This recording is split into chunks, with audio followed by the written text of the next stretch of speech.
You found it. Your home for the best content on your favorite team, the Fighting Tigers of LSU. Do us a favor, subscribe to the channel, leave your comments below, and be sure to smash that like button.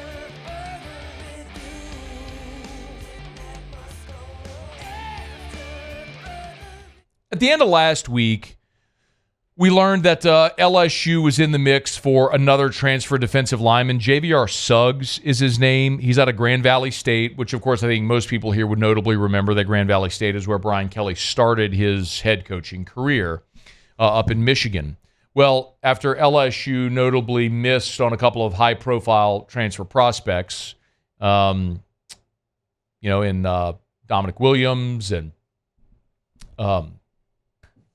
why am I blanking? The kid from Michigan State. I totally just blanked on his name. Simeon Barrow. Simeon Barrow, thank you. You know what it is? I've tried to intentionally block that out of my brain at this point. For good reason. That conversation, no doubt. Well, Jay'viar Suggs is a guy who jumped in the portal, and LSU got in late on him, got a visit this past weekend from Suggs, and he's apparently set to make an announcement. LSU's one of his final four teams. And, I always kind of look, this guy's about just over 6'2" and just over 300 pounds. I always look at who else offered. And he's got offers from Michigan, Wisconsin, and Kentucky. So you have some pretty, you have 4 Power 5 programs there. Some big-time offers. And so we'll see what Suggs eventually elects to do. My understanding is that there's a little, there's not a unanimous feeling on the LSU coaching staff about Suggs, like whether or not they should take him. And listen, it's a bit of a reach when you're talking about a guy that's coming from the Division II level. We saw it work out great with Jared Verse at Florida State. Obviously, became an All-American and a first-round draft pick.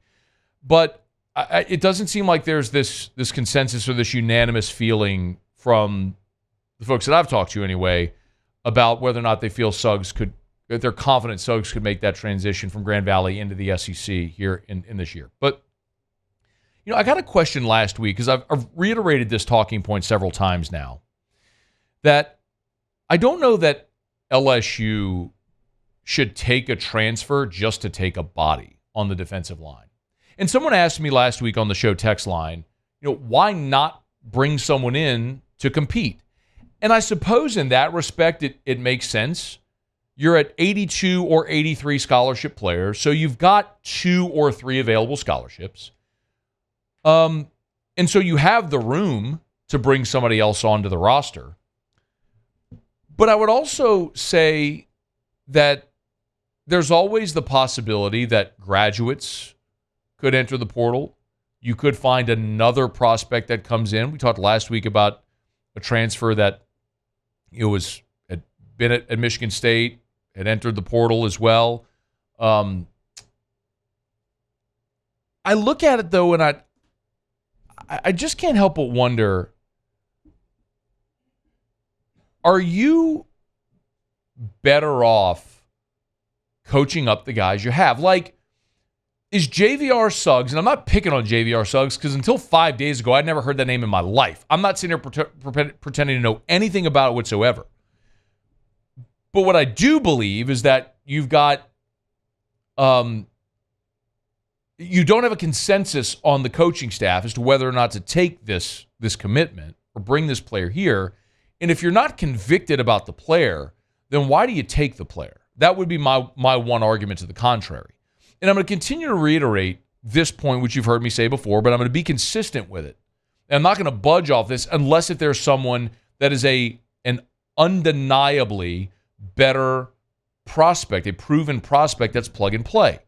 And that is the fact that you don't need bodies. A year ago, you needed bodies on the defensive line. You didn't have enough humans. And so you went out and you got Jordan Jefferson and you got Jalen Lee and Paris Shand and Braden Swinson, and you added bodies on your defensive line because you just didn't have the numbers. Right now, you have the numbers. 3 of your 4 starters return, if you include Jacoby and Guillory. Savion Jones and Braden Swinson are your starting ends. Brian Kelly has told you Jacoby and Guillory is one of your starters. You have 3 known starters on your defensive line. Paris Shand has been a really good player for you that could play end and kick inside. Same with Savion Jones if you want to put a pass rush package on the field, which Brian Kelly told us on the record he was going to do, that there would be situations where Jones kicks inside, Shand kicks inside, where Perkins stands up outside as a defensive end. So they're going to give multiple looks in that respect. But Jalen Lee's a fifth-year guy. You're bringing in Gio Paez, who's a sixth-year guy. Sean Washington is a third-year player. Good enough to go to Georgia, out of high school in New Orleans, went JUCO, and now is at LSU. Big, 300-plus pounder that can plug the middle on the interior and be a good run stuffer for you. Dominant McKinley, Demyron Johnson. One's a 5-star, one's a 4-star. Two highly regarded players coming in here in the fall. You don't need numbers. You don't need bodies. Kimo Makaneoli, flip from offense to defense. He's never played defense before, but it's another body. My point is you don't need bodies. Preston Hickey, from Louisiana, who transferred in last year from Oklahoma State as a preferred walk-on. I know the stigma with preferred walk-ons, but conversations I've had with people that work with Preston Hickey are that he's a solid player and could be a good rotational piece for you. I don't know. Of course you're going to favor guys that are scholarship guys because you have more invested in them, but my point is you got bodies. There's no sense in taking someone just to take them and using that spot in the event that you might need a spot. Would you rather, let me say it this way too. Let's say you go into fall and you're at 83 scholarship players and you've got 2 available. Wouldn't you rather offer that scholarship, one of those scholarships, to a walk-on who's busted there behind, worked really hard, gotten better for you? It's the Josh Williams story.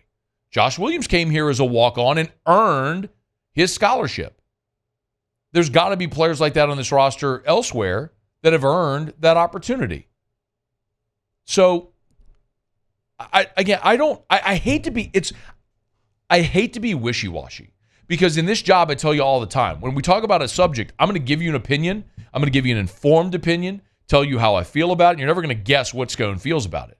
And so it's weird for me to sit here and kind of be a little on the fence, but I'm just kind of like, if you want to take the guy, fine, but you don't need numbers.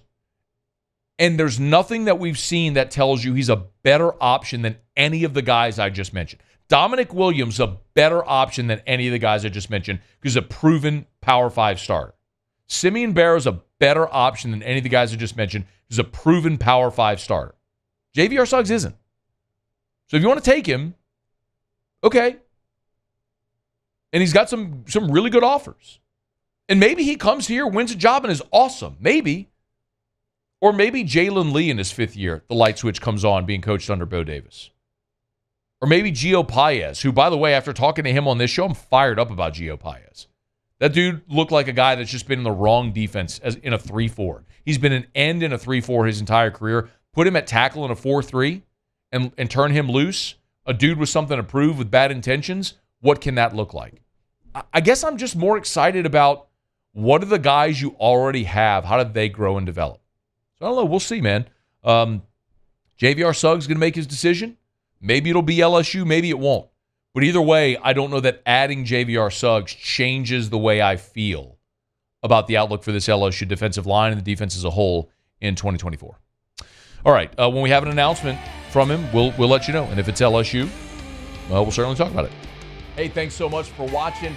Please leave your comments. I love to interact. And be sure to hit the red subscribe button below.